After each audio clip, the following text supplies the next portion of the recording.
Sans grande surprise, ce débat sur l'économie a vite donné lieu à des attaques contre le bilan économique du gouvernement conservateur.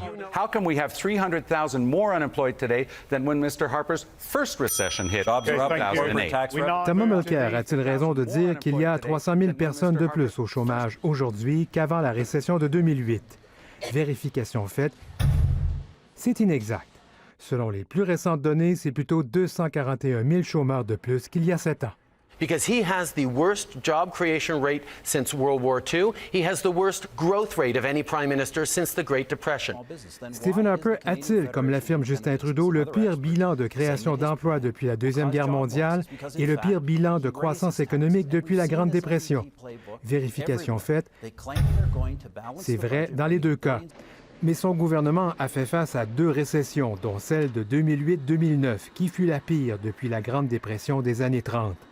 Et comparativement aux autres pays industrialisés, le Canada s'en est plutôt bien tiré, arrivant au premier rang du G7 en termes de croissance économique depuis la récession de 2008-2009, avec 15,6 %, comparativement à 13,5 % pour les États-Unis, qui, eux, arrivent deuxième. Pour la création d'emplois au cours de la même période, avec 7,4 %, le Canada arrive deuxième derrière les États-Unis, avec 8,9 %. Under the first 10 years of this government, we've seen family class and family reunifications rise by 25%.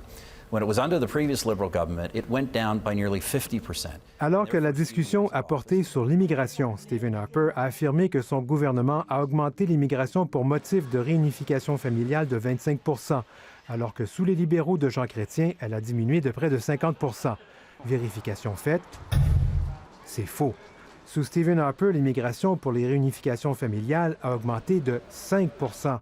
Sous Jean Chrétien, il y a eu effectivement une baisse de 43 %.